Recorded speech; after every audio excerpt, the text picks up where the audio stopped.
guys. All right, let me pause this music. Hey, Druid, thank you. Let's see who is here. I saw comments, and I've moved everything around on my screens, of course. So,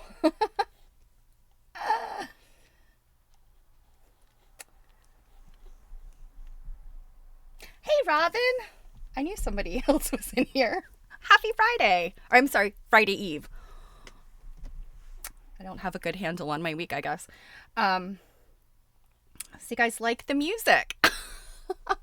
So the other day I had found this, it was not a playlist, but it was like a bunch of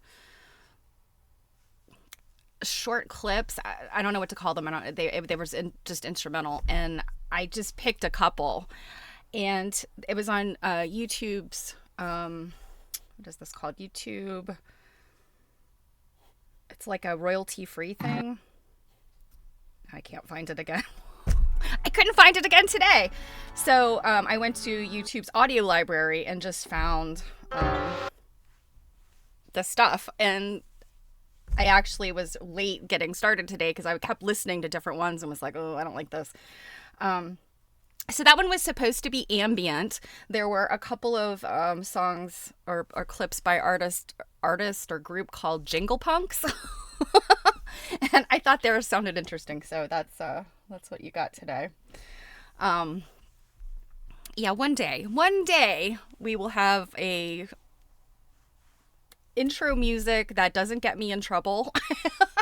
It doesn't get anything muted, and doesn't annoy anybody, because sometimes it annoys me. So yeah, it's Friday Eve, like always. Where'd the week go? So today, as promised, I have Marcel Duchamp. And I was putting last minute touches on this PowerPoint presentation, and I'm like, there's so many things I want to add. I can make a PowerPoint presentation. I can work on them for hours and days, just throwing stuff in. So I have to edit myself a little bit. But before we get to that, very exciting, Jill and I have released our first hosted lecture. So it is Pam Weeks, Quilt As You Go. It's Older Than You Think. And this is going to be based on her research in her book, Portable Patchwork. She has hung a show. She has a collection. She's done gobs and gobs of research. Talked to her not long ago, and she turned her camera we were on a Zoom call. She turned her camera to her research. And the research for this topic is like binders and binders and binders. So I know Pam's got the goods on this topic. It's such an interesting topic. Her book is one of my favorite books. So anyway, we're hosting a lecture. It'll be April 12th, which is a Saturday, 6 p.m. Eastern time. If you are interested, I will put the link in. It is $23 for her lecture. And it's like a 50-minute lecture. And why? I don't know why Twitch, I Zoom. All right. Okay. I logged into chat, and for some reason now it's wanting me to log in again. So, nah. Okay. So, I hope if you're interested in the topic, you'll be able to join us.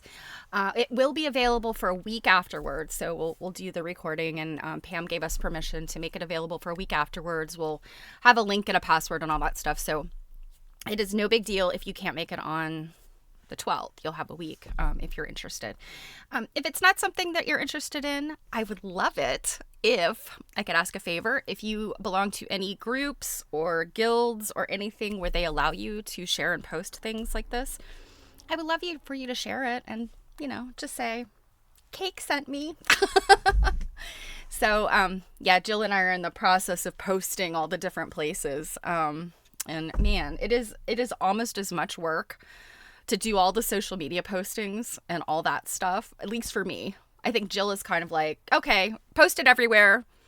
Now you got to go do the same. And I'm like, oh my God, this is going to take me hours because I have to, I have to remember my passwords. I have to remember what social media accounts I even have. So anyway, but it's going to be fun, and I'm super excited about it. And like I said, I love this topic. It's an interesting one. And there's some surprises too. If you're Georgia Bonesteel, of course, in the 80s made lap quilting popular, where you're working on like one block at a time and quilting it and everything. But it's a tradition that goes back like early 1800s. I was surprised when I found that out. I truly thought it was kind of a newer technique, but it's not. So, but there are some really interesting quilts that are part of this, and I have my favorite, but I'm not going to spoil it in case you get to come to the lecture. So, all right, that's my big announcement. As far as the schedule for things, next week we're still in normal schedule. Yeah, I'll be here Monday and Thursday, knocking on wood. But the following Monday, and I'll remind you guys of this next week, but the following Monday I will probably have to cancel the show. So, you know, we'll figure that out. But this weekend is a Stitch and Glitch. So I hope Saturday, day after tomorrow, 2 p.m. Eastern time. I hope you'll be able to join us. I'm not sure what we're going to be doing, if it's going to be the free-for-all that we usually do, or if we'll do anything structured. But you guys, I know the few of you here right now, Druid, Robin, you've joined us before, and it's a lot of fun. So I hope that we'll have a gang this Saturday, so we'll have lots of fun. Okay, I think that's everything. So you guys want to get into some Marcel Duchamp? I put the adult warning on this, so hopefully it worked.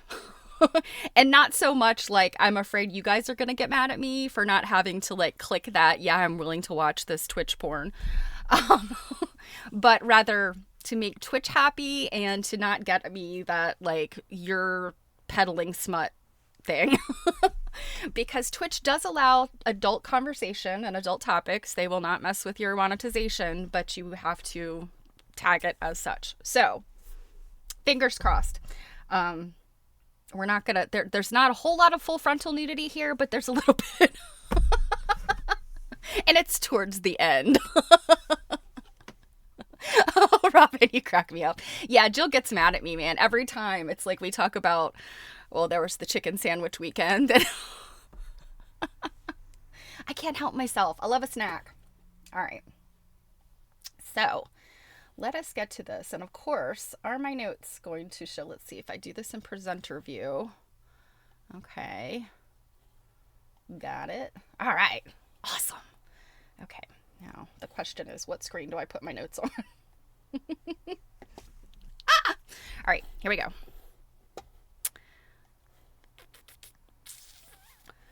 Let's see. All right. So, Marcel Duchamp, a Frenchman. But what's interesting is when you look him up, a lot of times they call him American and then in parentheses French, because he was actually, I want to say he was either had dual citizenship or was becoming an American if he wasn't already an American, you know, in terms of citizenship. He was at the end of his life intending to spend the rest of his life here. He did die in France, but the reason he died in France is he was just there visiting. he had an apartment in New York City, and there's a very interesting information about it I'll tell you by the end of this. But he was, for all intents and purposes, had been living in New York for decades. He was considered, you know, part of the American art movement there. So they're in New York City. So it's kind of interesting. You don't necessarily see that so much today. You know, I think that artists, multi-global artists, even if they live in a different country, they tend to sort of hang on to their country of origin. But Marcel Duchamp did not really do that. So it's kind of interesting. Anyway, so he's born in 1887, and he is part, I think, of 7 children. And of his surviving siblings, 3 other brothers became artists. And the other 3 brothers were pretty traditional artists of the time. And I believe they were all older than him. And they're all going to like the French schools of art where, you know, it was very common for like the upper crust who have had an interest in art to go to these, you know, French art schools. And he also went, but sadly, and he came from kind of like what I gather was kind of like a middle class existence, what would be considered middle class then. This is the kind of stuff he was painting, and he got a lot of crap from his brothers about it. They were like, Marcel's ugly nudes, Marcel's crappy impressionist work. So this is the kind of stuff that you saw like turn of the century, the sort of Cézanne, the Impressionists. So this would have been something that he did pretty soon. I mean, in his youth, in his 20s, pretty soon, after school, being in school. And I mean, I think this is a very good painting, but interesting. Chess. Put a pin in that. Now, his first major exhibition in the United States, and really, I mean, I think that this is kind of the major exhibition period. This is called Nude Descending a Staircase #2. And you'll notice he uses numbers a lot when in his titles. And sometimes the titles are like super crazy. And the way he phrases them don't necessarily make a lot of sense. But when you find out what the piece is about, you're like, oh, okay. But it's still a weird way of phrasing it. But this one you could assume is #2 because there was a #1. But this is Cubist. And if you are a Cubist influence, if you've done any looking at Cubism, you've probably looked at Picasso. And Picasso's Cubist paintings look different. If you put it side by side, I didn't grab one of those, but if you put them side by side, they are different. But, to the untrained eye, and I will hold my hand up right now, as even though I took all of this art history when I was in college, none of it stuck. So I will call my eye untrained when it comes to this. The untrained eye, you put the Picasso painting up, you put this one up, and you're like, okay, Cubist. Everything is like square and rectangular and stuff. But it's an impression. So, we're starting to talk about, expressionism and impressions in the early 20th century, late 1800s impressionism. And it's not about photorealism is the point. It's about getting, the impressionists, it was, the color was more important, and things were kind of hazy. And so this is kind of following on from that. In Europe, there's all these different schools of art, to the point where it gets ridiculous, in my opinion. I started when I'm reading a couple of books now, and as I'm reading them, I have this list of things to look up or to get more info on. And this time period, there are so many different kinds, and some of them are these very short little periods of time. And sometimes it's only like one or two artists that follow this school. An example would be, remember when we talked about Sonia Delaunay and her husband, and they created that, was it Orphism? It's kind of Cubism, except round. It's like they're coming up with all this stuff and they're giving it names and whatnot. But long story short, what Marcel Duchamp was trying to do with this painting is to depict the fourth dimension when you're talking about Cubism, because Cubism doesn't necessarily Cubism can be very flat, and it doesn't necessarily show movement, and it doesn't necessarily show time, which is the fourth dimension. So what he is trying to show here is the Cubist version of this nude walking down a staircase. So what you're supposed to see is the movement and the time of walking down a staircase. So it's very conceptual. He got a lot of flack about this. Now, this was in 1913. He entered it into the International Exhibition of Modern Art. And guess where this show was? It was at the Armory.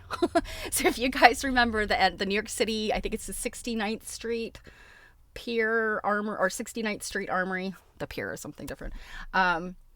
This was there. So it's gigantic. And it's got infinite variety, by the way, is what what I was talking about that was at this Armory. So, and I didn't blow this up very big, but some of the names in here, you recognize. They're Degas, Cézanne, Renoir, Monet, Van Gogh. Let's see who else is in here. Braque, Duchamp, of course. Lautrec. I mean, these are names, like these European names that you've definitely heard of, whether you can identify what their art looks like or not. And to understand like what's happening at this time period in a turn of the century, early 1900s, the American art scene is like nada. There are Americans emerging at this point. And, you know, historically now we can look back and say, oh, these people were doing something important, even though they may not have been recognized as such at the time. But the United States was not looked at as like this major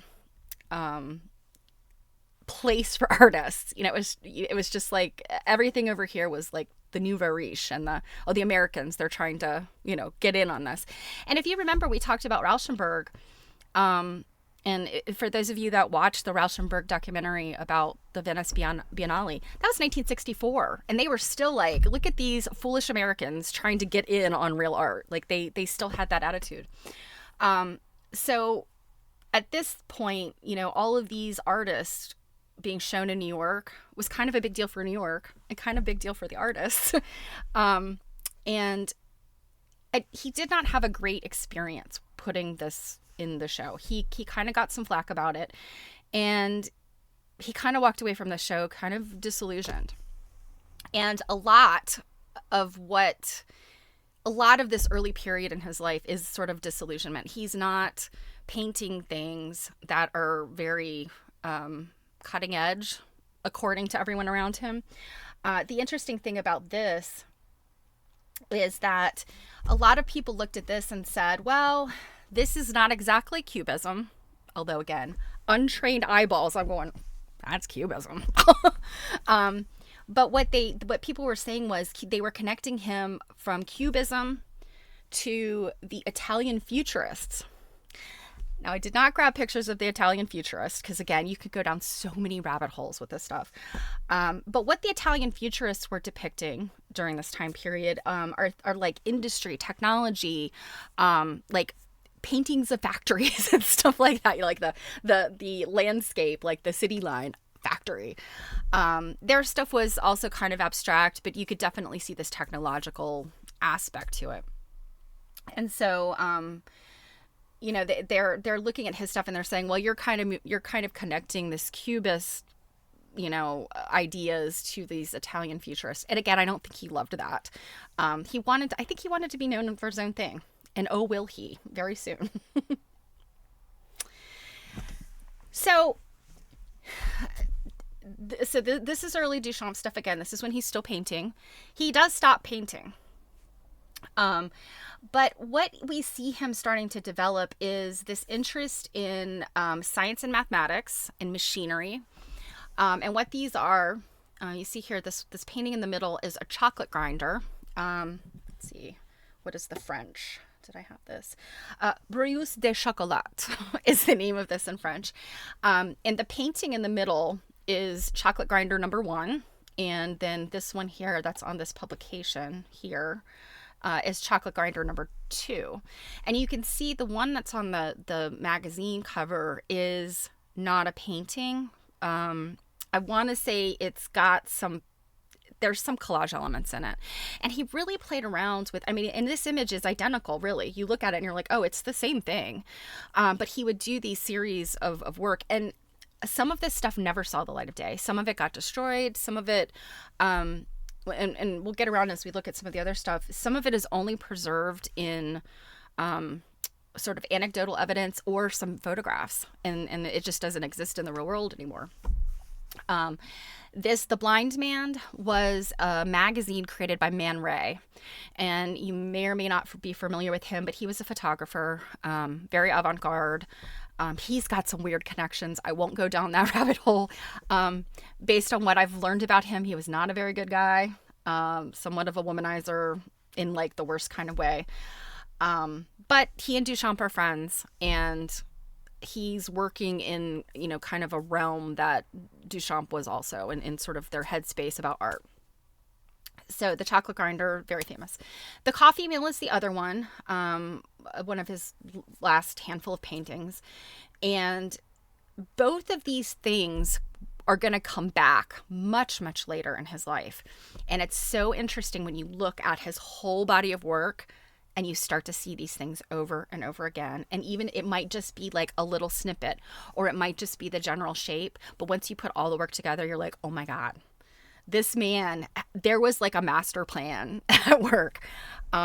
Not really, but you can just see he dips back into his work a lot. And I just think that's so fascinating. That's how artists work. They begin referencing themselves, and that's how you remain relevant and not derivative, is by creating your own body of work and knowing, whether you actually reference imagery or do you keep referencing a technique or a theme. So this is how professional artists work.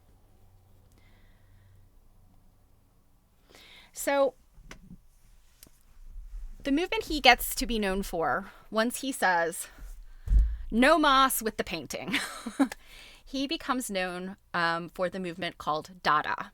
And Dada is, there's a whole bunch of different theories about where the term Dada comes from, but essentially it's supposed to mean like nonsense.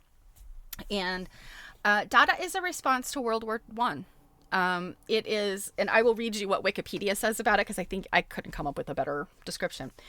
But what Wikipedia says is Dada was born out of negative reaction to the horrors of World War I. If you remember, in your history class, if you learned about World War I, we're talking trench warfare, we're talking new kinds of machinery like tanks and airplanes. Like this is the kind of stuff that in the we have not had this major theater of war that was globally involved before, and at least not in modern times. And this is the first war where they've got like the machines of war, and it was pretty horrible for people. I mean, it's horrible for us today, but it's something that unfortunately we've kind of, all of us have spent our entire lives, in a period of modern times where all of this stuff in the past we know about, and as terrible as it is, it's just part of our cultural understanding of the world. But in the 1900s, early 1900s, war was like, it was terrible. I mean, people are dying of like mustard gas poisoning and, this horrible trench warfare and, new types of guns and just awfulness. And this very, very, very much affected people globally.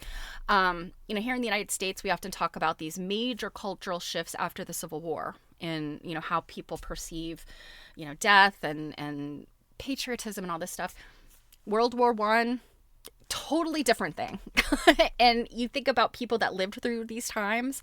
I mean, how stressful and confusing. And you can almost get a sense of understanding what they lived through because of our modern times, the things we lived through, the horrors of war and brutality and sickness and all that. History just keeps repeating itself. But Dada came right out, directly out of this like awfulness of war. So to keep reading the Wikipedia, this international movement was begun by a group of artists and poets associated with the Cabaret Voltaire in Zurich. Dada rejected reason, logic, prizing nonsense, irrationality, and intuition. And Duchamp, he went deep in that. So intuition or chance, they did a lot of let's just flip a coin and let the coin decide. They were really into chance and just oddness and weirdness. And at this point, he goes to an aviation tech exhibit with Brancusi, another famous artist. And at this point, he sees all of this aviation technology. And by the way, although some of his brothers went to war, World War I, he could not go to war because he had a heart problem, which is really eventually what killed him. So he's there as this sort of bystander to the war. And so he goes to this aviation exhibit with Brancusi. I think it's 1912-ish. And he's like, painting is gone. Painting is dead. Painting is gone. It's washed up. I don't do this retinal artwork anymore. And that was this term, retinal artwork, and basically meaning work you look at with your eyeballs. He was more about concepts. And so that's what this is. This photograph, he used a folding mirror and took the photographs and manipulated it into this. Now, today, looking at something like this is no big deal. Lots of artists, I mean, this is very simple. I could do this today. I could set up my cell phone to take pictures of me from different angles. I don't even need the mirror. I can take the pictures of me from different angles. I can put it together in Photoshop. I could have this done in an hour. Would it be as impactful as Duchamp? Of course not. Cake 5 ways does not look the same as this. But again, this kind of thing was very different than what people were doing in the art scene. Like nobody was, photographers weren't doing this kind of stuff. They were still just trying to get good portraits of people, making them sit there for, 10 minutes with a stone cold face so that they could get a good photograph. But he creates this and enters this as a piece of artwork into a show. Now, he says that he quits painting in 1912. He doesn't really. He still makes some paintings. But this time period, and I mean this is before World War One. He's really getting into technology, but the heartbreak of war has not really come yet. But he's disillusioned. Like I said, it's the way that the art world is going is just not. He's not being accepted. He's not really jiving with it. And so in 1913 he gets a job as a librarian. What an awesome job, right? If you love books. Well, what's interesting is Duchamp was not much of a reader. He was not like the kind of person, according to, anecdotal evidence, he was not the kind of person who was always toting a book around.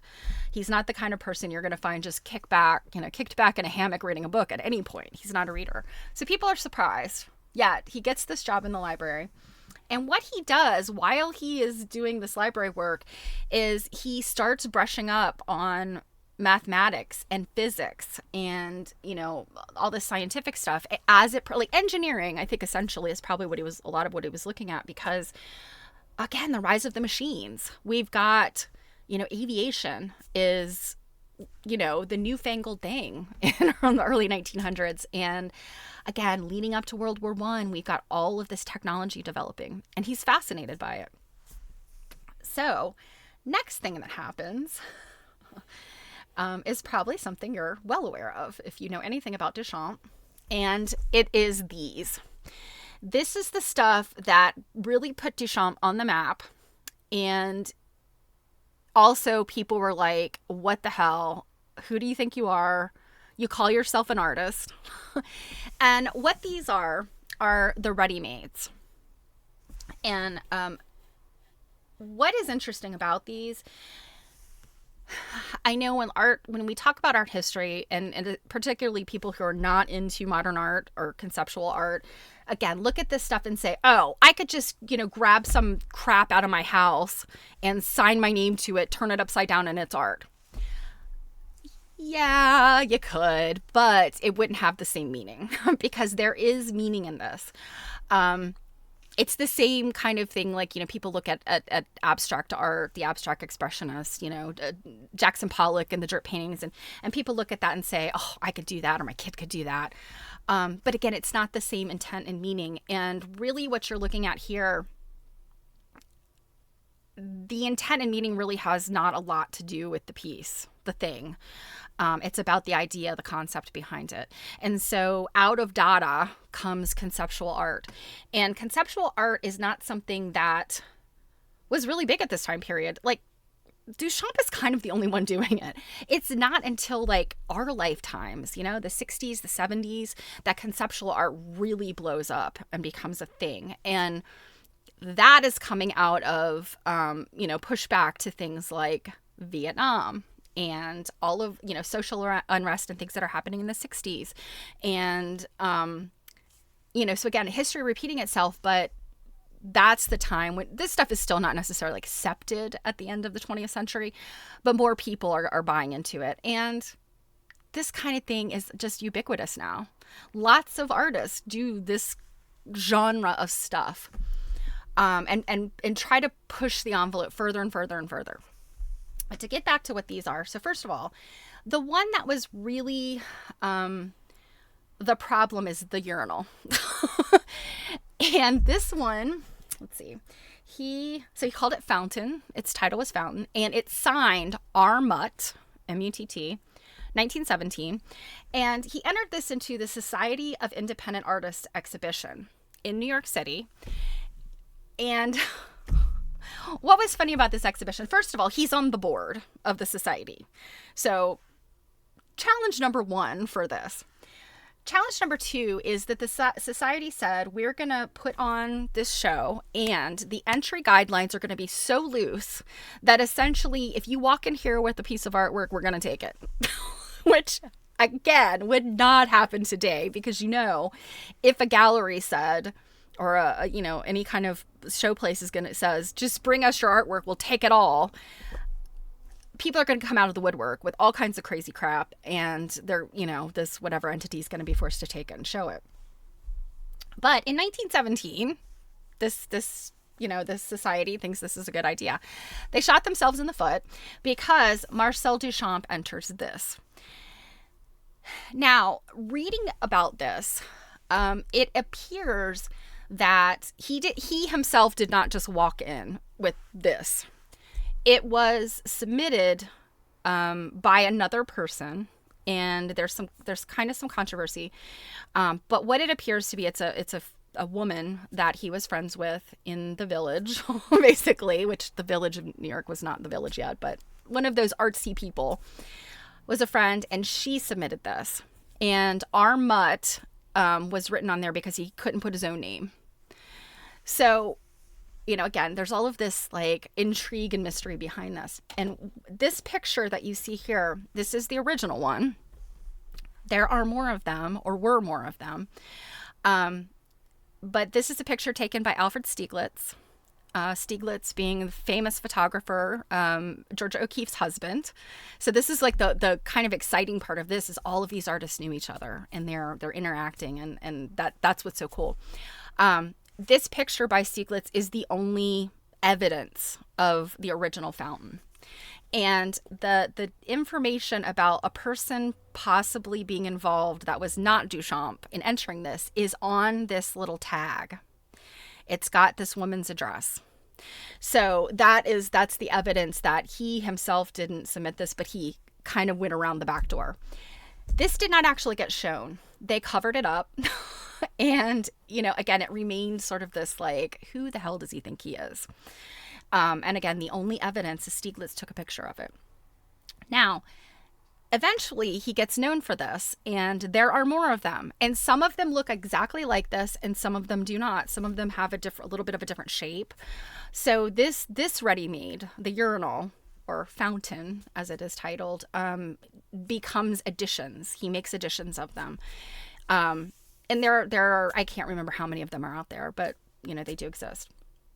Also, R. Mutt, he loves, and what I didn't mention earlier is he loves wordplay.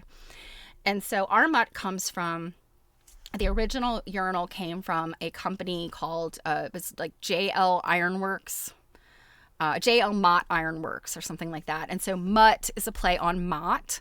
He also loved comic strips, and Mutt and Jeff was a very popular comic strip at the time, and so people say Mutt came from that. The R actually was Richard, and there is a whole thing about what Richard means, and I read it the other day, and now I could not find it last night when I was putting this slide in. So again, the signature on this is all wordplay, and also hiding his identity. The one in the middle is called Bottle Rack. And the original Bottle Rack was actually a piece he created, or he didn't create it, he found it in Paris. And it had been a piece in his studio, and he had written something on it, something absurd on it, and it was discarded. So this Bottle Rack is another version. And I know I think it was in the Rauschenberg book, I read Rauschenberg actually acquired a piece, the Bottle Rack, from him.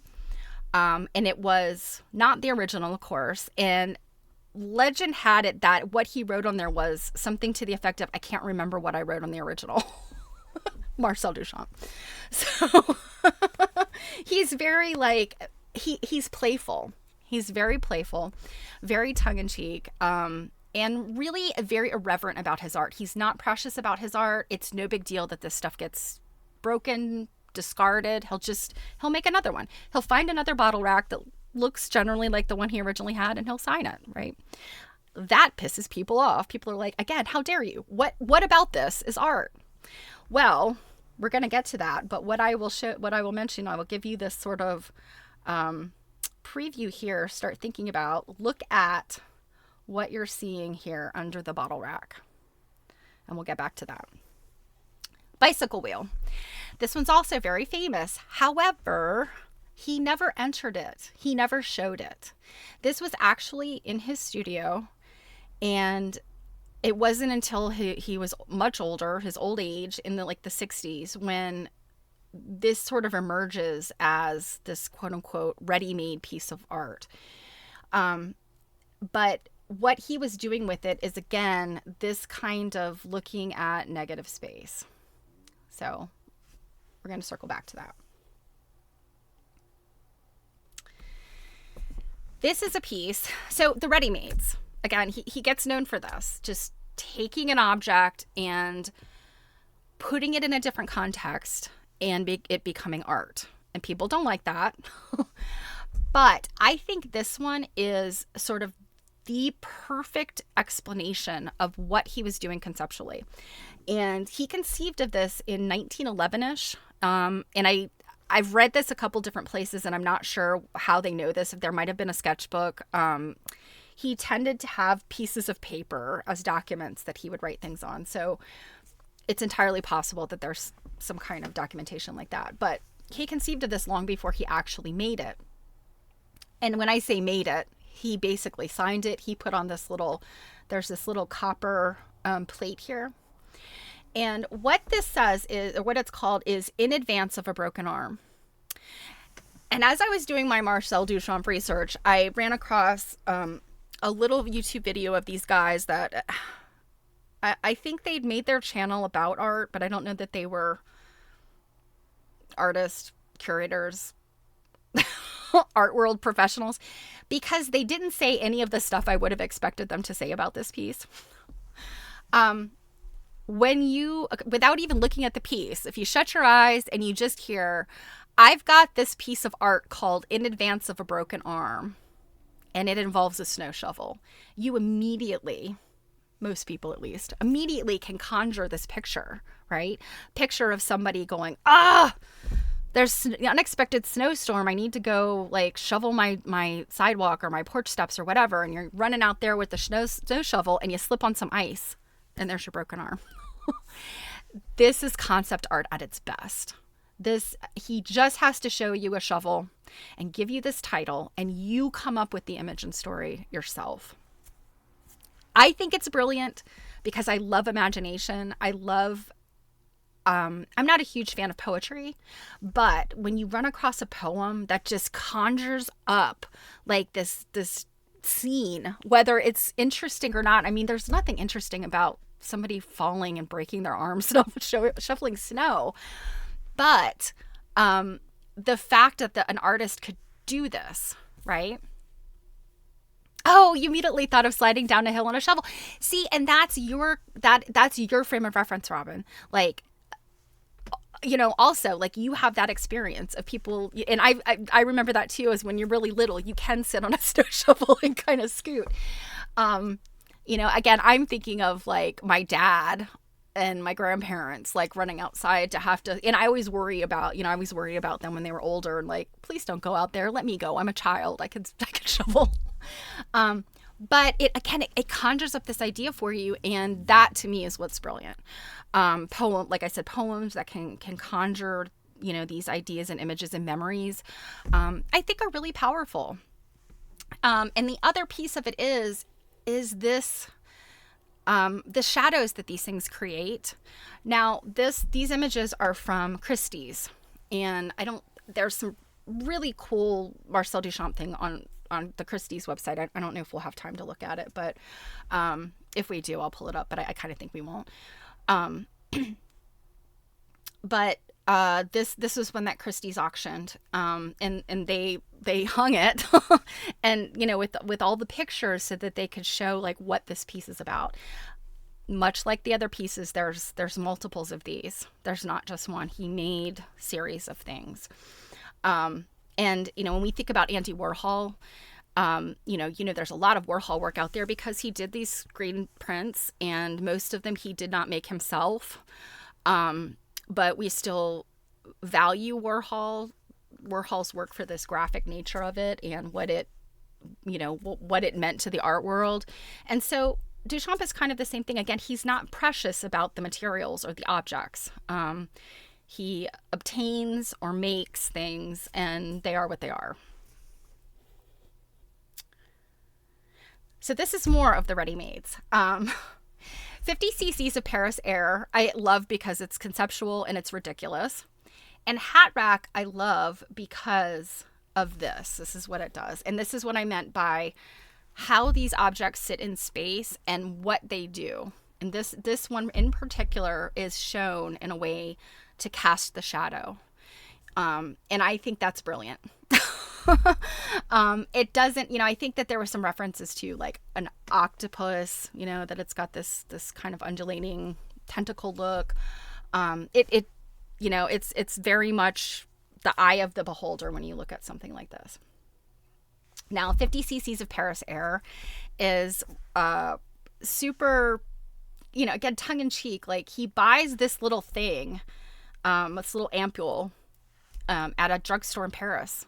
And I don't know how these things work. I mean, I've seen smelling salts, like where you literally have to snap the glass. Today, they're probably made out of something else. But, where you snap the glass. I don't know, like, how this would have gotten filled up and then encapsulated. I don't know. I just don't know. This is 1919 Paris. But 50 cc's of Paris Air.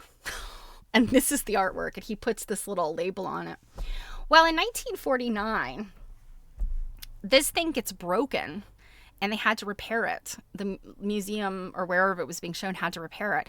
So then the question is, well, it's certainly not full of Paris Air anymore. The Paris Air leaked out. So God only knows what air is in there now. So again, it's like, now is that art? What does that say? But it's there's a conversation there. And it's really an absurdity when you think about it, because they're like air. We joke about things like that. I know when I've traveled abroad and things, people are always like, oh, bring me back some, some air from Europe, or bring me back some, some soil from, the coast or wherever. But this is literally like, this concept. Now we get into the saucy stuff. So, first of all, let me introduce you to Rose C'est la vie. This is Marcel Duchamp's alter ego. Now, I have often seen him championed as, well, I don't want to say he as an LGBTQ supporter, although as an artist, in the art scene, certainly there are a lot of, gay artists. There doesn't seem to be any, he's coming out of Europe at a time before World War I, where this kind of thing is sort of accepted in certain circles. I mean, certainly there's like this quote unquote mainstream that would have been like, oh, a man dressed as a woman. Oh my God. But at this time period, it's not necessarily as, well, certainly not as politically charged as it is today. But he created this alter ego, but it wasn't necessarily about like, I'm expressing this female sexuality. That's not really what it was about.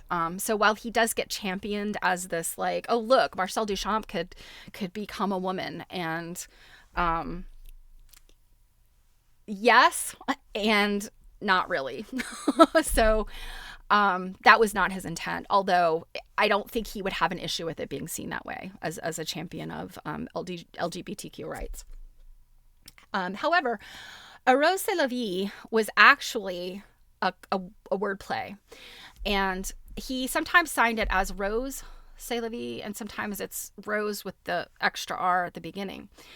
And what it is, it's a wordplay. So C'est la vie if you've ever heard that French term, it's, such is life. That is life.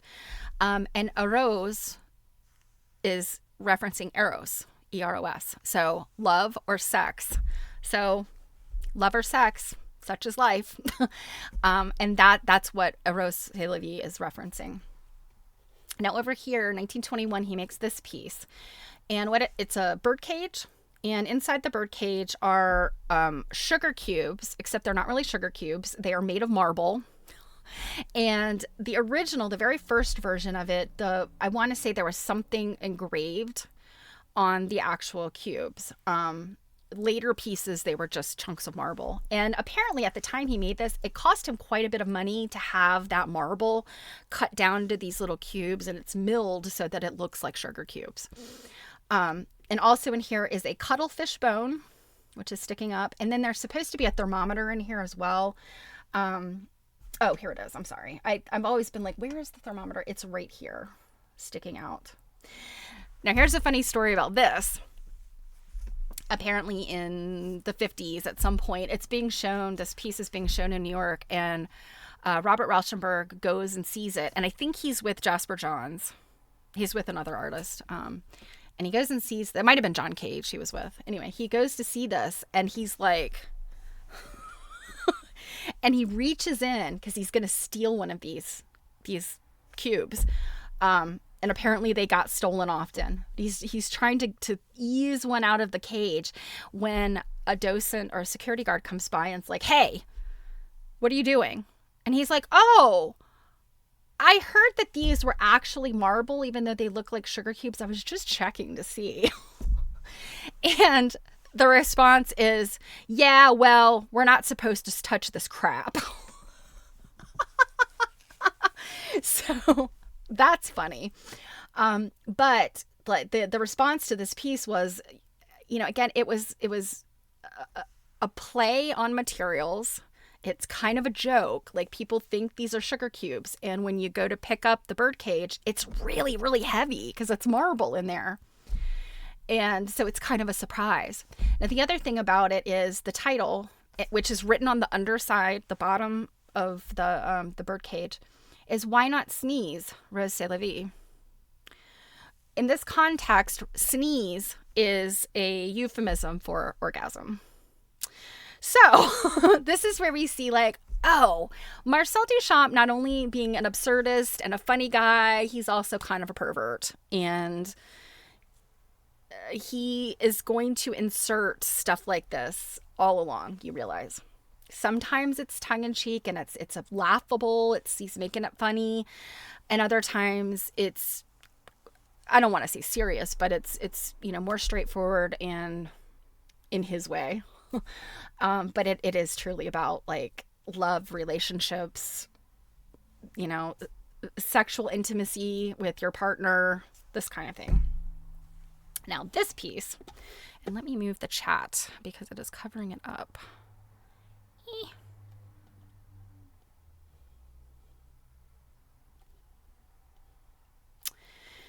So this piece it's actually pretty well known. It's another one of the ready-mades. And by the way, the bird cage is called an assisted ready-made. So it is an assemblage of things. So and he's done some like having the marble cut up. He's done some alterations to the materials there. So he's calling that an assisted ready-made. He's still very clear that this is not artwork as people recognize artwork. He's very, very clear on that. He understands that. So anyway, this one, the Mona Lisa, he paints the mustache on her. There's a couple different versions of this one as well. Some of them, she's got a little goatee. But this one he calls LHOOQ. This is another wordplay. And you guys know my French pronunciations are abysmal. But basically, when you read these letters in, like, with the French pronunciation, it's Elle, which is she. And I think it's Achad Akul. So when you look at this all like written out, the phonetics of these letters in the way that they would be spoken in French is kind of a play on a French phrase that means she's got a hot ass. So the Q, like coo or coo, is like cool, C-U-L, which means like ass. There's another version of this where, according to Art News, Duchamp later signed an unadulterated print, so meaning a picture of Mona Lisa, but without the mustache and stuff. And he just subtitled it Rassi, which means shaved. So yeah, this is absolutely everything you think it is. He's making dirty jokes about the Mona Lisa. Now, what's also interesting is I did a little bit of research on this particular piece just to get all the details. He is not the first, nor was he the last to do stuff with the Mona Lisa portrait. There was somebody in the 1800s that did a takeoff on the Mona Lisa, like this kind of tongue-in-cheek thing. Salvador Dali did one. In fact, the little mustache on this one is very Dali-esque. It's that like upturned, crazy mustache. Okay.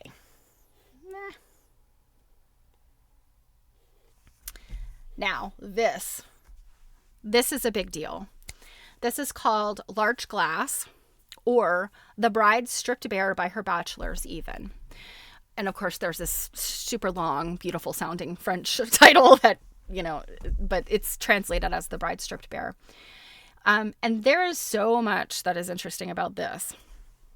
Now, this is at the Philadelphia Museum of Art's part of their permanent collection, and it hangs so that you can walk around it. And all of the art criticism about it today is like, oh, you can look at it from these different angles, and it looks different depending on how which side of it you're on, because it's glass. You see right through it. And what do you see here? We'll look at each of the panels in more detail, but you're seeing things that should look familiar to you based on what we've already looked at, and a few things we haven't looked at that are, like this thing here. We'll look at this in more detail, but this thing here, I didn't show you another piece of work that is referencing. He worked on this thing for a very long time. He conceived of it in 1912. And he started work on it in 1915 and didn't finish it until 1923. Now, before I show you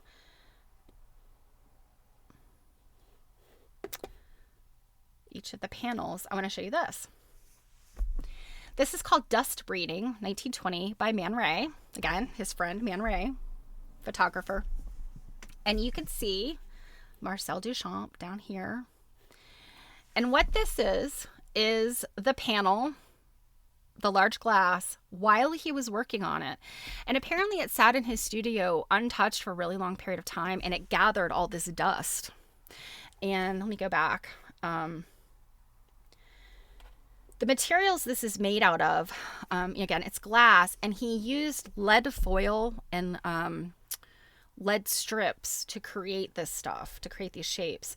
And best as I can tell, what this lead foil refers to is probably, I'm guessing, stained glass arts. So if you've ever seen somebody make stained glass, or if you've tried it yourself, you take the pieces of glass and you put this foil around them. And today it's like a copper foil.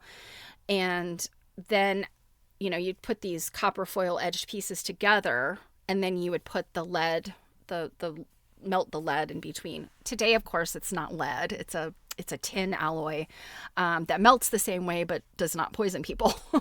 At this time, they were using lead. So that's what it is. That's the best I can tell is he was sticking this foil down, lead foil down, or lead tape down, and then using some kind of cement to, and by cement I mean like glue, some type of glue, to put these pieces down. Now, so that's the process he's working on then. And then that you can see these pieces of lead, this lead strips or tape, but it's covered in dust. So what Duchamp does is he rubs away the dust on most of the panel, but he keeps some of the dust. And he, again, uses a type of glue, a cement, to adhere the dust permanently. So what this is made of is actually lead pieces, lead strips, or lead tape, or foil, and dust. And this thing is really huge. It's 9 feet tall by 6 feet wide. And so let's look at the specifics here. So this is the bride. This is the top, the bride. And, you know, looking at it, you're like, huh? Again, it's very abstract. But the notes about this is what say. The notes describe that his hilarious picture is intended to depict the erotic encounter between the bride in the upper panel and her 9 bachelors gathered timidly below in an abundance of mysterious mechanical apparatus in the lower panel. So this is the bride. And you can see that there is what you're seeing here, these lines. This is actually the glass is shattered. And I'll talk about that in a minute. So let's get on over here. Now this is, why does that keep going away? Now these are the bachelors. And like I said, we've got a reference here, these cones and these sort of circular spirally things. And then all of this, these things over here. Why does that? It's because there's a book on my keyboard. Why does it keep going out of full screen? So back to the bachelors. Come on. Oh, for goodness sakes.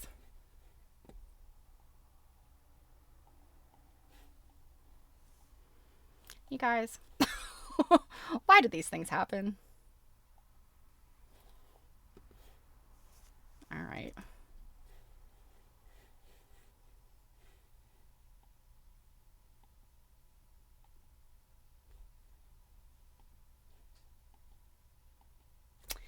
I think when I dropped I did some weird things here.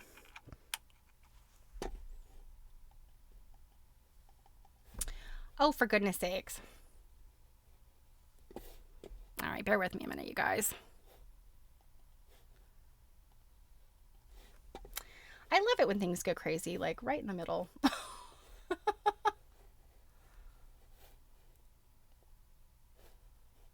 Okay.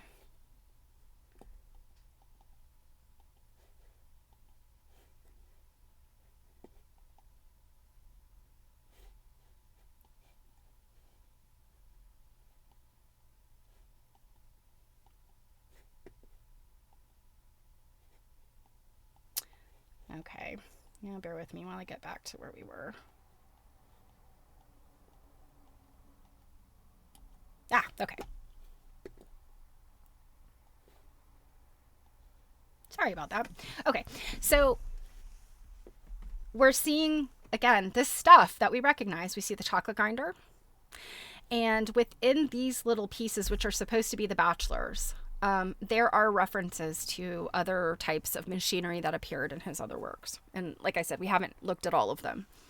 But there's a clear reference to, all of this other work he's done. The coffee grinder, the chocolate grinder, or the coffee mill and the chocolate grinder. And then these are from some, I want to say there's a piece he did that was it was a request that he made for somebody. So, now the cracks in the glass. This is not original to the painting or the piece. It's not a painting. But when this was shown, and let's see, of course, my presenter view went away. Let me put that back down here.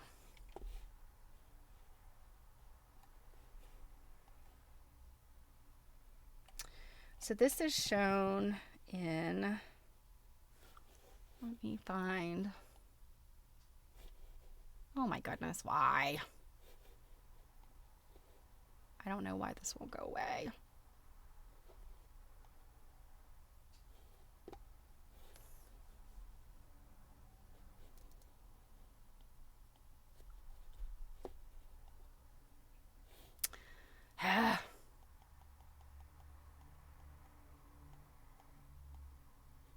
Okay, so when this was originally shown in the 20s, it broke. It within the transport, it just shattered essentially, and from what I understand, like shattered so badly that it was in pieces. And I would think like your average artist would just be horrified and be like, like this is terrible. But Duchamp, he loved chance. This was fine. So he took the piece back and he painstakingly put it back together. And what's interesting is in 1923, when he supposedly finished the piece and sent it out in the world to be shown, he called it incomplete. He said this is a work in progress, really, because it had been in progress for like nearly a decade. When the break happened, he said it is now complete. So I just think that's so like interesting. Like conceptually, he's like, my masterpiece is finished by this like chance event. Now, getting back to the specifics of the panel, there's all of this criticism and information from him. He did not want this piece to be necessarily talked about in a way where critics had to make assumptions about it. He wanted people to really understand what this was about. So he created this a work by the same name, which is called The Green Box, which had drawings and reference and pieces of paper. Remember I mentioned he would have these pieces of paper with information on them. This sort of collection of stuff that references what he was thinking while he was working on this. So the Green Box, and there are multiple versions of the Green Box. He created a set of them in the beginning, and then he recreated it. But this Green Box, and it's by the same name, The Bride Stripped Bare of Her Bachelors even, talks about and references all of this stuff that's in this. And it is absolutely like, what's the best way of saying this? Essentially, he's very clear on the fact that these 9 bachelors are down here in this panel, like masturbating, and they're sending their seed up into the upper panel to the bride. It's very like convoluted, mixed up, weird, but absolutely about sex and nothing else. There's not, again, deep meaning, but essentially that's what it's about. Stripped bare, that is what this is about. Now, also in the 20s, he says, I'm done with art. I'm going to go play chess. And what this is, and I did not have time to do a deep dive on this thing. I think this is not something that he made. I want to say this is a thing that exists. It's a pocket chess set. It's got, and I don't think I can zoom in on this because of the way my presentation is set, but there's these little pins down here. And I think these are like, whatever these little chess pieces are made out of, I think they like pin down into this. They might be like little pockets. So, it's a chessboard, and it's a thing that would go in your pocket, and he signed it, and there's a date on it, which I think is 1944, but there's a little, I don't know what you call this, like a little registration mark or a company's mark. So this is a manufactured item. This is not something he made. So I don't know whether he has made this a ready-made by signing it, or if he just put his name in it because he's playing chess. I don't know. But this is not a situation where he's like, I'm done with art. I'm just going to go be, kick back and play chess in my spirit, just as an old guy. He's not that old at this point, really. But no, he is going to be like a truly internationally known chess player. And he actually got well known. He competed in a lot of different chess tournaments in Europe, or whatever they call them. I think a tournament. He placed. Other ones he did not do so well, but he placed in these. So this is not a person who's just, I think about it like, didn't Michael Jordan go play baseball?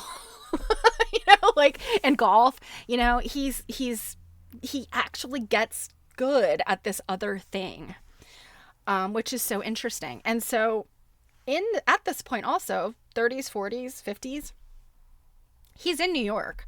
Although I do think he goes back and forth between France and New York, particularly when World War II is over. But he's laying low, and people don't know about him. They don't know who he is. He's just kind of not really lost to time, but he's just not this public figure. People just don't think about him. So the abstract impressionists, or the abstract expressionists, the mid-century, the Jackson Pollocks, Robert Rauschenberg, Jasper Johns, all those guys, when they quote unquote discover him living in New York City, they're like, holy crap, like this guy. And he's like, yeah, you gotta lay low sometimes. And that was his attitude. Now, come to find out, he was not just playing chess. He was still doing art stuff. He was still making things. But they were just things that were not, out there super well known. Now this, bear with me. My stupid presenter view is now not. Okay. So this is called the box in a valise, and it's not exactly like the Bride Stripped Bare box, because that pertained to that piece alone. That was like a supplementary object for that piece of artwork. This is basically a traveling museum of his work, and how he conceived of this. And so real quick, you can see what's in here. We see the Bride Stripped Bare. And then this is another piece of work that is like the bachelors from the bride. We see the coffee mill. We see the chocolate grinder. We see Nude Descending a Staircase. Behind Nude Descending a Staircase was an earlier work within the year of Nude Descending a Staircase of, I want to say it's Man Waiting for a Train or some kind of thing like that, but it's very similar to Nude Descending a Staircase cubist work. And then even here in this little spot, we've got an ampule, like 50 cc's of Paris Air. I can't remember what this little black thing is, but this down here is a urinal. Little tiny dollhouse size urinal. So he has created this idea of like, it's a new reference of himself. He's basically packaged his artwork into this little mini museum. And, this kind of thing we've seen in modern times. We've seen that, and it's kind of like, to me, it's almost like a novelty, like a tiny Picasso museum, and you have all these little, postcards or so. I don't know. It's just the kind of thing that you could definitely see people making today. You could see one of those companies like Chronicle Books or Taschen, making stuff like this today. But Marcel Duchamp is the first one to do it. And I just think it's brilliant. It's like he realized that it's difficult to carry all this work around because, some of these things are huge. The bride is, 9 feet by 6 feet. It's glass. It probably weighs a bazillion pounds. These were fairly large paintings. Who is going to tote around a urinal? But he could create this little, like, almost portfolio of his work. And there are multiple editions of this even. Now, the next thing that he was up to, this is, let's see. Oh, I didn't take my notes. This is a kind of it's a retrospective of art. It's kind of surrealist and Dada art. I want to say this is the 40s or 50s when this happens. And he gets invited to put a piece in here. And what you see here is what looks like all of these string. Almost looks like cobwebs. It is indeed string. It's miles of string. The piece is called twine. And essentially it wraps around the room and makes it really difficult to see all of the other art. So not only is it, again, this conceptual piece, there's actually, the very first time I saw this referenced in an art book, my immediate reaction to it was, there's a Victorian parlor game that you do with like a skein of yarn, and my mom let me do it one time for my birthday when I was little, and where you kind of wrap it around things, like around the chair legs and all over the place, and you have to kind of like crawl around through it. That's essentially what he did, but it's literally miles of twine. Like it is measured in miles. And are like, I don't know, a mile, multi-miles, whatever. But it was not real popular. People were not happy, especially the other artists. But it's a concept. And that, he never stopped playing with these different ideas. There are a bunch of pieces that I'm not showing you that are equally as like confounding.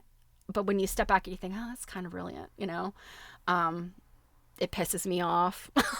I think of these other artists, I'm like, I would be real upset, as an artist, if I got my work hung in a show or displayed in a show, and then I go to the opening and I'm like, this asshole did what? And people can't climb through the string to look at my work. Oh, I would be like, Duchamp, you're dead to me. So before I show you this last one, kind of set the scene. He's coming out of hiding sometimes to do this kind of stuff. The abstract expressionists, when they, again, quote unquote, discovered him and looked at all the things that he had been doing, and I don't want to say they copied him, but they took some plays from his book, and they created, situations, or they thought about their artwork in ways that he had established. And so they were very, very fascinated with him. And then you've got the pop artists coming on the scene. And we know Rauschenberg and Jasper Johns were kind of like a connector between the abstract expressionists and the Warhols, the pop art. And now think about pop art. We've got editions of things. So it's not just this one beautiful piece of artwork you make multiples. Printmaking is a big deal. Casting things in, making molds and casting things and making multiples. But Duchamp did it first. The idea of packaging yourself and commodifying yourself. Pop artists were so good at that. Andy Warhol, like that was his whole platform about making art was, I'm just like an art whore. I'm here to pump this crap out and make money. Like that's all Warhol cared about. Duchamp did it first, although Duchamp's reasons were different. Duchamp wasn't about making money. He was just about exploring these ideas. So now before I show you the last one, which to me is literally like the gut punch of art, it's so confounding. You think about, this man has worked in sculpture. Now he's worked in found art sculpture, and he has actually created some sculptures. He did some bronze castings, which were of female body parts. In exactly what you think. Basically, his wife sat down in some plaster, and then he took that and made it into something called female fig leaf, cast in bronze. He and another artist made these art books that basically had a breast on the cover. And I kid you not, it was made out of the same foam rubber falsy type material that they made for women that had mastectomies, or, women that wanted to pad their bra in a realistic way. There was a company in New York that made like falsies, very realistic ones, had a nipple and everything. They went and bought a bunch of those and made them, put them on these books. They painted them, they airbrushed them so it looked like a boob, and it's on the cover of these art books. Like, he's doing all this crazy stuff. Sculpture. There's a time period when he even gets into music very briefly. So he's just been doing all this stuff, and he's made these public proclamations about, I don't do retinal art, I'm concept driven. The absurd, the tongue-in-cheek, the laughter, the what my husband calls a shit-eating grin. Like, that is Marcel Duchamp to a T. Now, during this time, like when he's lying low and it's assumed he's not making any art, he actually is. And he lived in New York. He lived in, I want to say it's a brownstone that's been turned into apartments. He and his wife, Teeny, Alexina, they live on like an upper floor, I think. And across the hall from them is another apartment that he kept as his studio. Nobody knew this. I think Teeny was the only person, and maybe one or two other people that knew across from his home was a studio that he had kept for decades. And when he died in 1968, this was revealed. This is called Etat Donis. It is at the Philadelphia Museum, and this is essentially why I'm kind of like, we got to make this an adult only. Not just because A Rose C'est la Vie and Mona Lisa, but this. I have heard this referred to as David Lynch meets Thomas Kincaid. And I want to show you actually the version of this. I want to show you all the stuff from the Philadelphia Museum, because that is where this is. Let me find.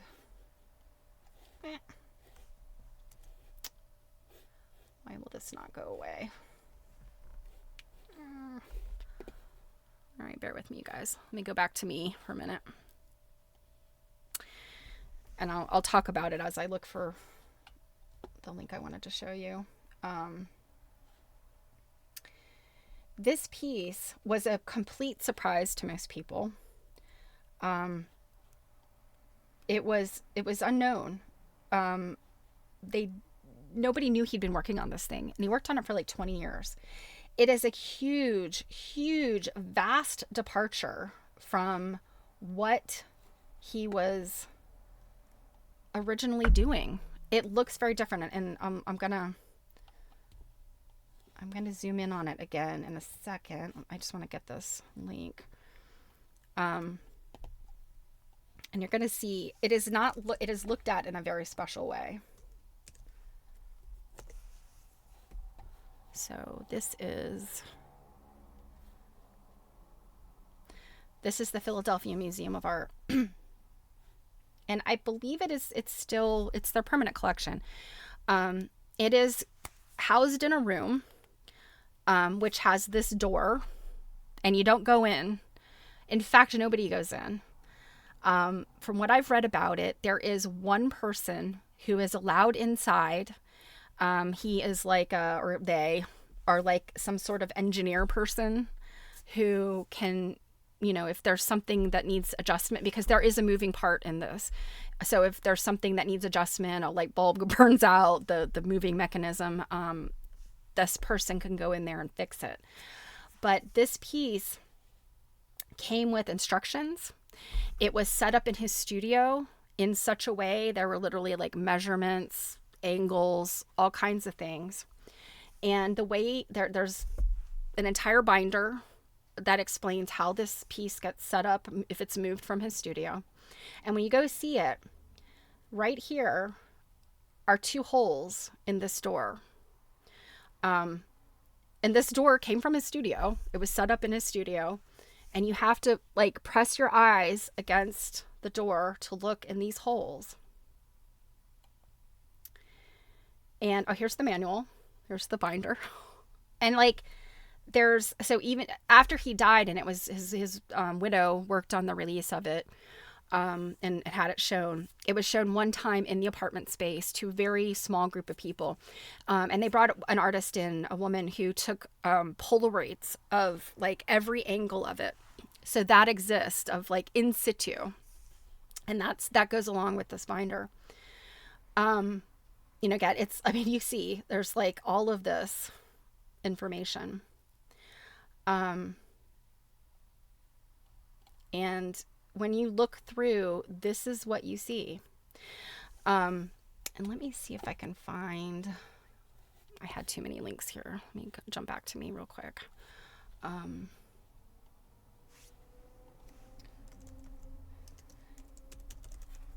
There is, let's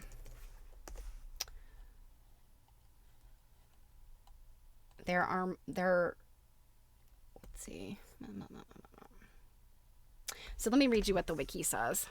So it's called Étant Données. And the title, this is another place where he uses numerals and titles that are like, what are you talking about? It's called Given. 1, the waterfall. 2, the illuminating gas. So the French is Étant donné la chute d'eau, so the waterfall.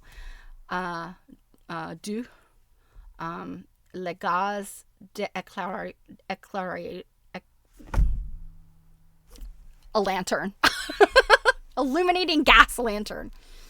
It is considered an assemblage. It is his last major artwork, surprising viewers and critics who had widely believed he had given up art, as he was previously pursuing competitive chess.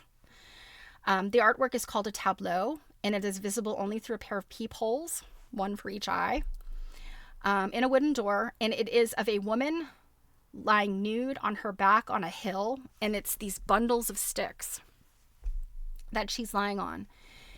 And her legs are spread in this very odd way. She's holding a gas lamp in the air in one hand against this landscape backdrop. There's a waterfall in the background, and the waterfall appears to be moving. And that's because there's a cookie tin behind this backdrop of this Thomas Kincaid-like scene that has a motor that turns, and it, I think it's like a lenticular thing. It looks like the waterfall is going. Now, he had an affair with a woman named Maria Martens, who was the original model for the woman. I don't know what else to call it, really. Crud. Now my PowerPoint's acting weird again. So you're just gonna have to live with this. So the woman, Martens, this Brazilian woman that he had an affair with for a long time, she was the body model for this thing. And it is made out of wax with parchment over it. And what's really creepy is if you look at it from the sides in these photos you can't look at it this way now because you're just not allowed to. You're only allowed to look through the peepholes and see this. But from the original assemblage, if you were able to get in there and look at it from the sides, there's no head. This body is laying at an angle where there's a wig that kind of falls. So you could sort of see some hair here, but there's not an actual head. Over here, there's not an actual arm. It's just the shoulder. This arm, apparently sometime during the 2 decades that he was working on this, the arm, I guess it got hot and this thing's made of wax. The arm broke because it just melted and broke. So he had to recast the arm. And so he used his wife Teeny's arm. So this thing is made of the castings from the bodies of 2 different women. And the legs also end in, they just end. There's no lower legs, there's no feet.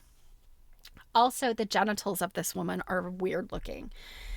They're kind of cockeyed, like the vagina is not where it's supposed to be.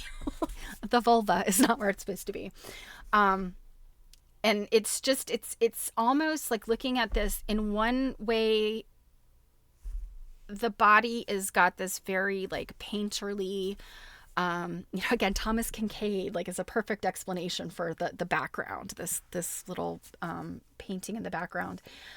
But there's something very, I want to say, like, the masters, when you look at the paintings of, Da Vinci and, some of those Dutch painters that have, they use shadows and light and dark, and things are very detailed. And that's what this reminds me of when I first look at this. And then, of course, my second thought on this is this aspect of, this looks like a corpse, or a woman who is, sprawled out from some kind of encounter.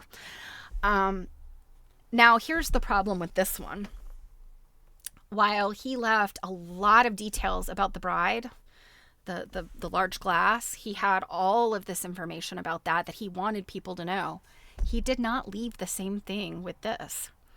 So there's been a lot of, a lot of art criticism that has come up with these suggestions of what this is really about. Of course, a lot of people look at this and go, ew, this is sort of pornographic. It looks like a murdered body. It's very disturbing. You look at it through peepholes, like, ugh. So yes, it has that aspect, that element of being disturbing. Yes, the Druid, exactly. Black Dahlia, it's got that aspect. And I don't want to digress here, but here's a rabbit hole for you if you were not already aware of this. If you want to look up stuff about the Black Dahlia murder, look up connections to the Black Dahlia murder, one of the supposed suspects, and Man Ray. Where I said Man Ray, he's a creepy dude. Man Ray was friends with one of the people who was strongly suspected of being the Black Dahlia murderer. So, yeah, think about the stuff that's out there in the public zeitgeist, during the post-war years, the mid 20th century. There's a lot of reference here. One of the most interesting analysis of this is a contemporary artist who has a theory about what this is, and I almost feel like he's right. And if he's not right, he's on the right track. And what he did was he built this thing, a scale model of it, which I love, and which, Duchamp would have loved, with his little valise, his art in a box. He would have loved a miniature version of this, I think. But this artist created a miniature version of this, and when the light is shining, if there's light shining, if you're inside with the body, shining light out, it creates a camera obscura effect. And, if you ever did, I remember doing camera obscura stuff like in Brownie Scouts, where you make the little shoebox camera thing, and, when the light shines through and it makes this image, it does. This thing built as a camera obscura does make an image. So shining this light through the peepholes back out of it, the artist says that it makes a face, and the face looks a lot like Rose Sélavy. So I think that's interesting. And again, it could be complete hogwash, but it seems to me the sort of thing that Duchamp would do. When we look at all of this stuff that he did in the past, all of his deep references to his own work, all of this nonsense and tongue-in-cheekness, and we also know about, historically we know about his relationships with these women. He had two women he had affairs with. Martins. She was the one that he was with the longest. He also had two wives. His first wife he was only married to very briefly. Alexina Tini, he was married to her much longer, and she was with him till the end. So there's some suggestions that this is about love. This is sort of this, your lover and, just offering herself to you and his love of these women. Who knows? Who knows, really? All of this criticism and analysis, Duchamp left us with this. And, again, it is so different than his other work, but he worked on this for so long. And again, I apologize. I'm blanking on what I did with the link that had some of the pictures of this. Bear with me a minute. I'll see if I can find it. Because it shows you what this looks like from the side. And I think that is very interesting. He just liked mystery, right? I really do feel like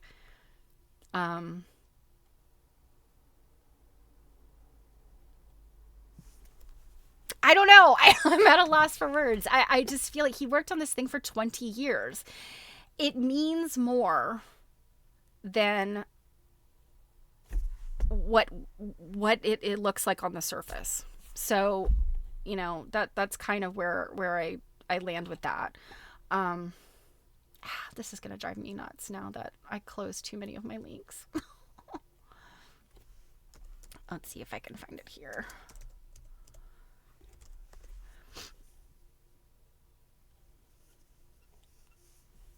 So, okay, here we go.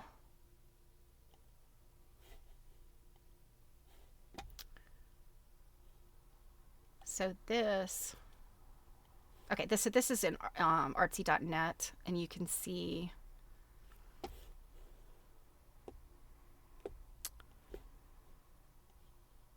this is a side view. This is a side view of the scale model. And you can see here, there is actually, beyond that big heavy door, there is this, it's like a hole in a brick wall that he made. So that's actually, when you see the outline of it, that's what you've got here. And then you've got all of this stuff, all of this scaffolding, essentially, and all of this lighting. Apparently, behind the scenes of this thing, Duchamp really cobbled this thing together. It was not this nice, neatly packaged thing. It was very miles of extension cords linked together. And, again, the waterfall back in here, the way the waterfall looks like it's moving, again, I think it's a lenticular thing, but it's literally a little motor that's inside of a cookie tin that's attached to the back of this thing. So it's very cobbled together in this very artist way. And this, so the artist, what is his name? Oh gosh.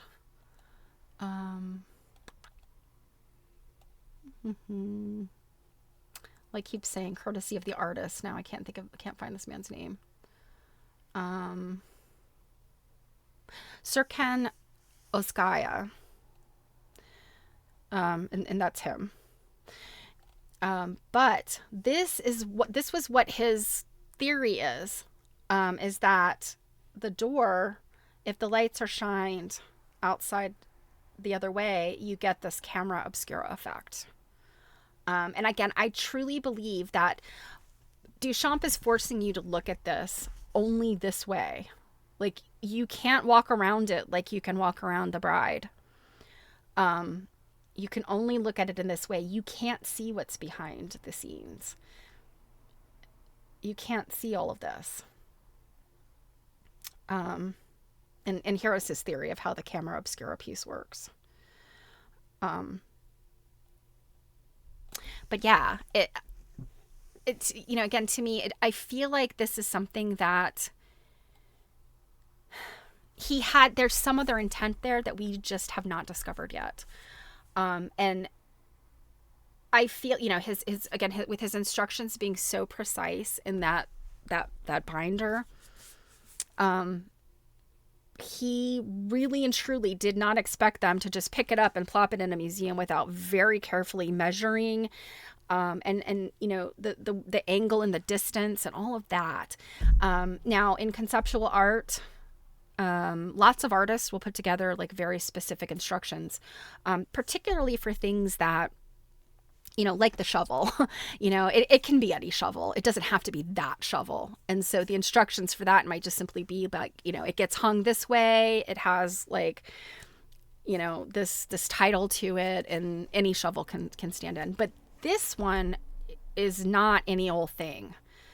The measurements are very specific. And in fact, he says, this author, Oskaya, says, Duchamp's instructions are super precise, including the wattage of the spotlights, where the screws should be, and measurements not just in inches but millimeters.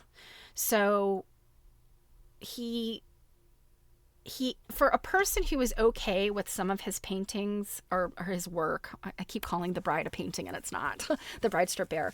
The Bride Strip Bare gets broken and he's fine with it. Like, no big deal. I'll put that back together. We'll sandwich it between two more pieces of glass. Dunzo. But he does not approach this piece of artwork the same way, based on what he left us. So this, I feel like, is like, on one hand, it's amazing because you're like, oh my gosh, this artist, nobody thought he was working. Everybody thought he was just this chess guy now, and he's beloved by the abstract expressionists, and he's kind of become their cult figure. And we can look back in the early 20th century and look at all of this body of work, but he in secret was making this other thing. And again, like, his wife knew about it, but nobody else did. And like, I don't want to say it's like a fuck you, because I don't think it is, but it's almost like that, ha ha ha, you guys thought you knew me, and guess what? I left behind an absolute mystery. So that piece of work, it's definitely, I think, the one that leaves me thinking the most. And even though on one hand it's very beautiful, because it's lovely, it's even though the body's weird, it's still got this, like I said, it's got that painterly look. I mean, it looks like one of the masters. It's got that same kind of, look as the paintings in, the 16th, 17th centuries, those Renaissance paintings. It looks like that. And it's got, again, he's calling out the waterfall and the gas lamp in the title. So those are the things he's calling attention to. Are those the things it's about? What of the body? And, the body is so carefully made, but it's not a whole body. It's just the strangest thing. And I keep thinking about it. Like I because there is no answer. So that is Duchamp. So actually, we have a couple minutes. Maybe I can show you this kind of cool thing, Christie's. And actually, you know what? Before I do that, let me throw a couple of some of my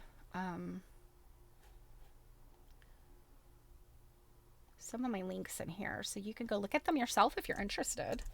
So this one is Art News, and this is kind of where I got sort of my timeline, my references to some of the major pieces of art. This other one is Thaddeus Ropek, and this is a French art house. I guess it's a gallery. It's this is terrible. I don't exactly know what this is. I think it's a gallery. But they have a bunch of Duchamp stuff, or they had a bunch of Duchamp stuff. And this is where I got that image of the pocket chess set. If you could scroll down and see the other pieces in here. I'll put that link in. So, all right, let's look at the Christie's piece.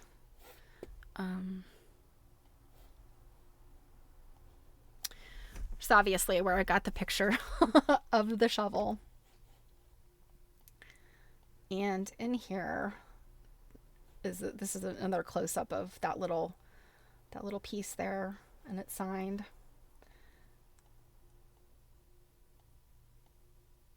Okay. This was a surprise at the end of these images. And it's this little video.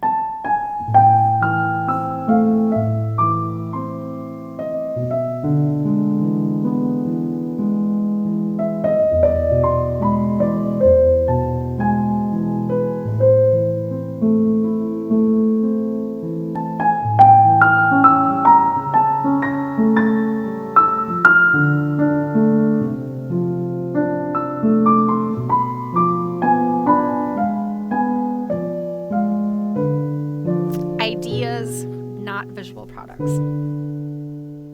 There's a totally different one. There is not just one shovel.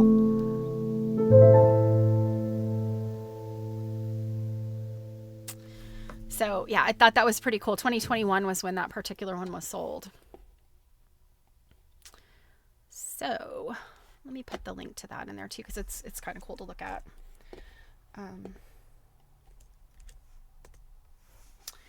Yeah, so Duchamp, so before I did this deep dive,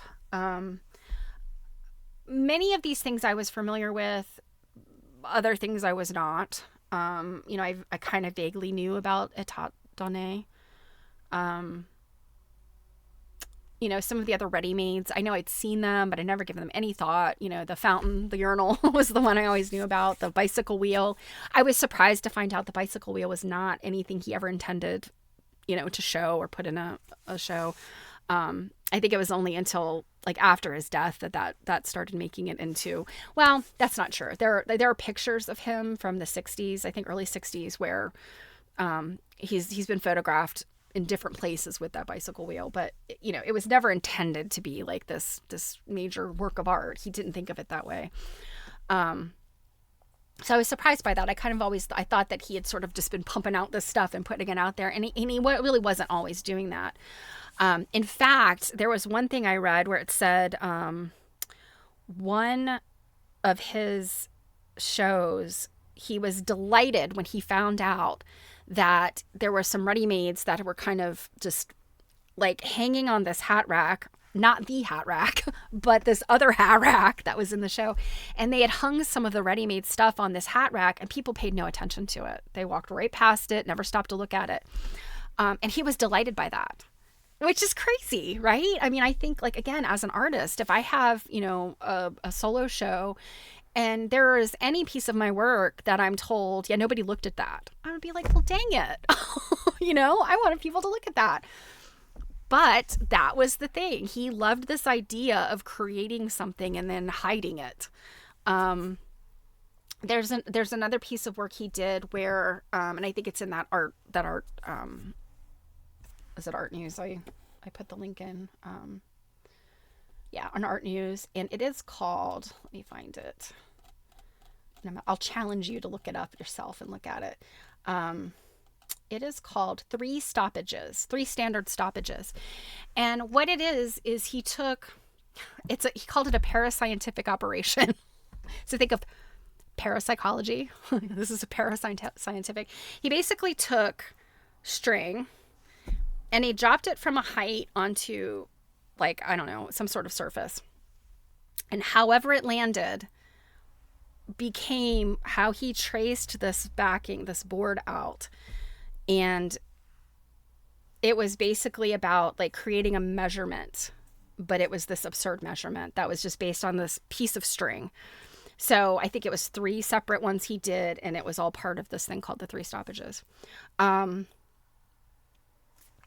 It's that piece specifically is called the process art. It was kind of the beginning of process art. I still look at it as, it's conceptual. It's when you see it and you understand how it was done and what it's about, you picture him dropping the string. To me, that's really what it's more about, the concept. But the idea of process art, the process of making it being part of the art you look at, And when you look at a painting, you're not necessarily supposed to think about like, oh, the artist took this color and mixed them together on the palette and decided that it was a little too thick, so they thinned it out.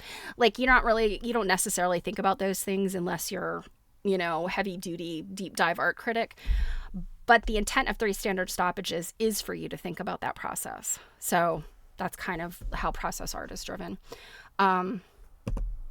So yeah, like the things he did, I think are just, they're fascinating. And I know that a lot of people will look at his work and say, there's not a lot of substance there. Christie's is auctioning shovels that they're hanging from the ceiling, and the only thing that makes them worth the money is the fact that Marcel Duchamp's signature is on it. And we know there are multiples of these other shovels out there. And so, again, you ask yourself, like, what is art? It asks the question, what is art? Why would somebody pay tens, hundreds of thousands of dollars for essentially an idea? Duct tape banana to a wall. He owes Duchamp, the comedian. And now I can't remember the artist's name. He's got a long Italian name, I think. But that piece of artwork, the banana tape, duct tape to the wall, is called The Comedian. And yeah, of course, we all look at it and go, oh my God, whatever Christie's or Sotheby's, I think Sotheby's sold it. It makes you mad because you're like, this thing came essentially what people bought when they bought this piece of artwork, The Comedian, is they bought the instructions. The duct tape should be this long. The duct tape should sit at this angle. The banana sits at this angle. Thank you, Druid. Maurizio Catalan. I can't remember if he's Italian or Spanish. He might be Spanish. But yeah, we look at that and we're like, oh, how dare this guy? How dare him? He's doing the same thing that Duchamp did. Essentially. Now, I think In Advance of a Broken Arm, okay, he is Italian. Thank you. In Advance of a Broken Arm, to me, conjures a much more interesting thing because I have this frame of reference and I have a picture in my brain.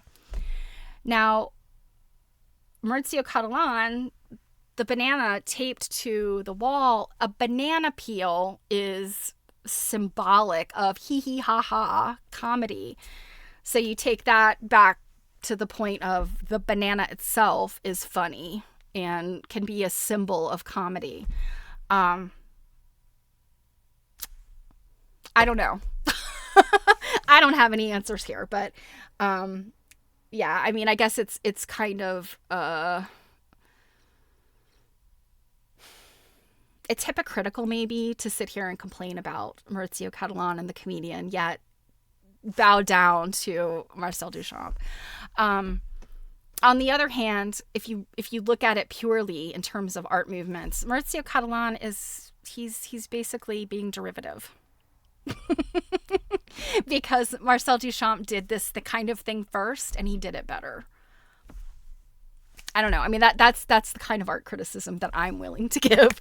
The people, the curators and the art commentators and critics and stuff, they have much more intelligent things to say about all this. But that's, bottom line, that's the way I see it. It's you can love it or you can hate it. But most definitely, when you look at artists today, yeah, there are people doing things that are really pushing the envelope and very interesting. There's a handful of artists I'm thinking of now that have done things that are like really thought provoking, really like, the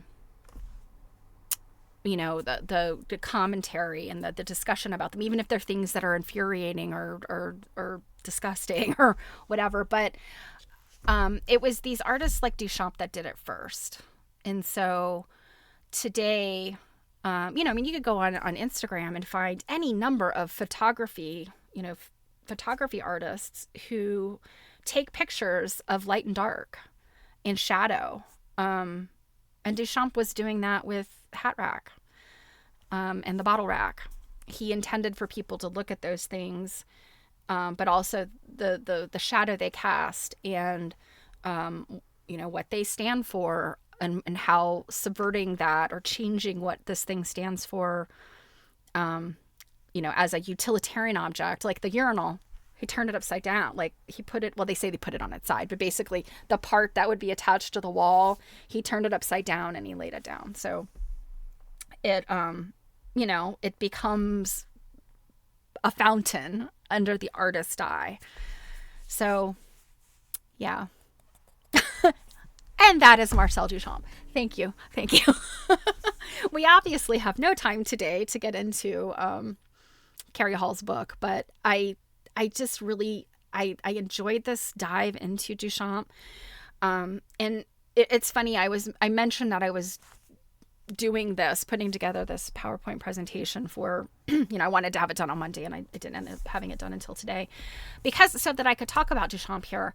And somebody asked me, like, why are you doing something about Duchamp? Did he have something to do with quilts? Because I had told this individual, like, yeah, I went on this deep dive with Rauschenberg because of his work, his combine called Bed. It's got a quilt in it. No, of course, Duchamp did nothing with quilts. But I think it's important, whether you are an appreciator of the arts or an artist, a working artist, it is important to consider other forms of art, and sometimes just so that you can identify what it is you like and what it is you don't like.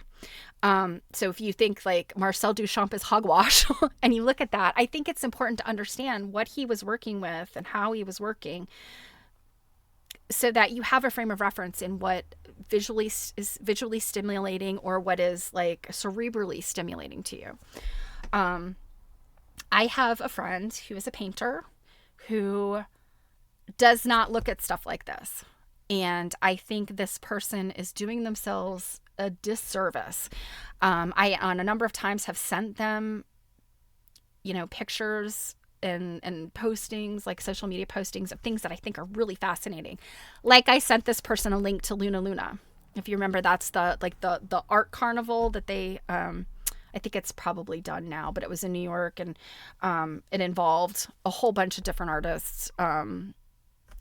Back in the 80s when it was created, it's a cool thing. It's conceptual. It's, art carnival, for lack of a better word. I sent the link to this person, my friend who's a painter, and they had no comments. And I'm like, this is a thing that is made by some of your favorite painters. Like, isn't that cool? I was shocked when I shared that with this person. And it really came back around to the fact that this person doesn't look at other types of art other than paintings that are similar to their style. And I think that they're doing a very serious disservice to themselves and their own artwork, because I think you cannot pigeonhole yourself. And so from the perspective of quilt appreciation, and particularly people that are doing modern quilt stuff, I think it's helpful to understand where in the world and where in the art scene some of these ideas come from. Now, of course, there's no quilts at QuiltCon that are conceptual in terms of like, there's no quilt here. There's just a banana taped to the wall. QuiltCon hasn't gone that far yet, but I don't know. I mean, maybe there's an opportunity to do a concept-driven art quilt. I don't know. It's worth a discussion. So, all right, guys, I think I'm going to leave it there. Sorry I didn't get to Carrie Hall today. We will get to Carrie Hall on Monday, though, because we've got a big chapter. She's getting into the crinolines and petticoats and all that stuff, so I think it'll be interesting. Don't forget, Saturday, if you are free, 2 p.m. Eastern Time, Jill and I will be streaming Stitch and Glitch. And like I said, I don't know if it's just going to be a free-for-all or not, but that'll be fun. Definitely check out the link to, excuse me. Good thing I'm stopping. My voice is starting to go. Be sure to check out our, now I can't find the link. Here we go. The lecture that we are hosting. I'm going to put the link in here again just because Jill will be happy if I do that. Check it out if you're, not available or interested. Please share it. We would so love that. Any groups that you're part of that might be interested, we'd love for you to share it. And yeah, I will. If I don't see you on Saturday, I will catch you next week. So hope you have wonderful dreams of Duchamp absurdity and borderline pornography. Take care, guys. I'll see you soon. Mwah!